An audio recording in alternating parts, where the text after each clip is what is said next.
এমন করে কাঁদো কেন? তবে কি আমি তোমার জোর করে কালেমা পড়িয়েছি? তবে কি আমার সাহাবীরা জোর করে কালেমা পড়িয়েছে? এবার দাখিয়াতুল কালবি ডাক দিয়ে বলে, ও গো নবীজি, আপনি আমারে জোর করে কালেমা পড়ান। আপনার প্রেমে পড়ে আল্লাহ রাব্বুল আলামিনের কাছে আশ্রয় নিতে দুনিয়ার সব কিছু ছেড়ে গো মালিকের কাছে রহমত পেতে কালিমা পড়ছি মালিককে সন্তুষ্ট করতে। হুজুর গো, আল্লাহর প্রেমে পড়ে আপনার প্রেমে পড়ে ইসলামের সুশীতল ছায়া ফিরে এসেছি। এবার বিশ্বনবী ডাক দিয়ে বলে, ও দাখিয়াতুল কালবি, তোমার গুনাহগুলো যত বড় রে সাহাবী, আমার আল্লাহর রহমত তার চেয়ে বড়। এবার দাখিয়াতুল কালবি কান্নার বেড়ে গেল।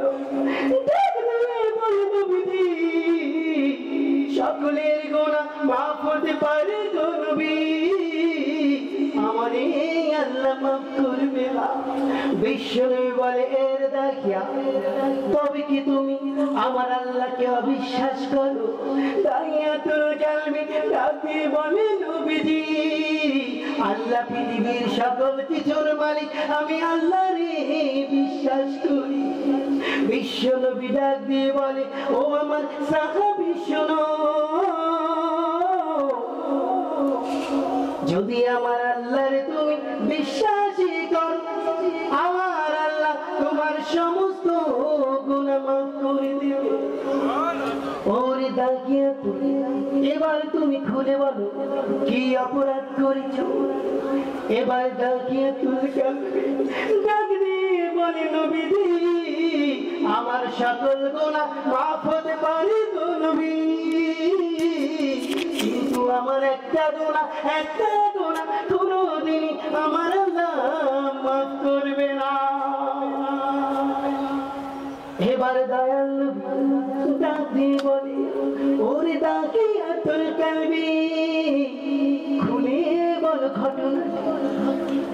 দাখিয়াতুল কালবি বলতে শুরু করলো, ইয়া রাসূলুল্লাহ, ইয়া হাবিবাল্লাহ,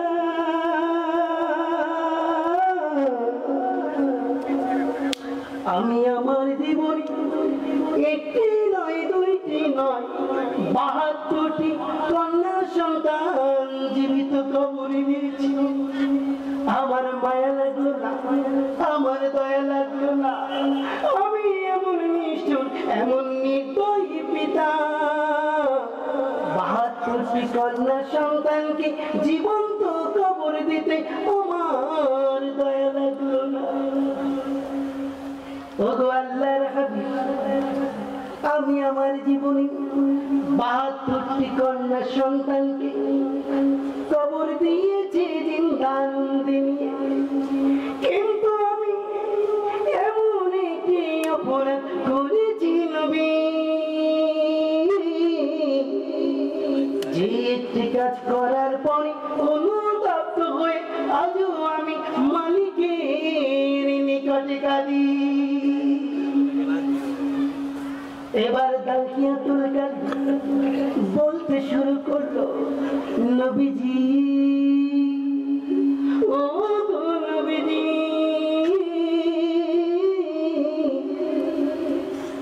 আমার স্ত্রীর গর্ভে আমার সন্তান এসে গেল।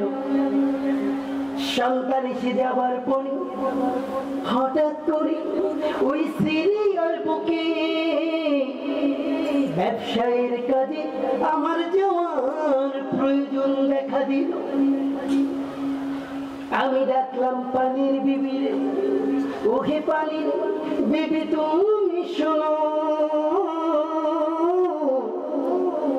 আমি যাচ্ছি ওই সিরিয়াতে ব্যবসায়িক কাজে ফিরতে দেরি হবে, তোমার গর্ভে সন্তান এসে গেছে, সন্তানের বয়স 7 থেকে 8 মাস হয়ে গেছে। ওগো পানি বিবি তুমি শোনো, আদেশ দিয়ে গেলাম এবারও যদি কন্যা সন্তান হয় আমার, দেরি না করে অপেক্ষা না করে রে বিবি,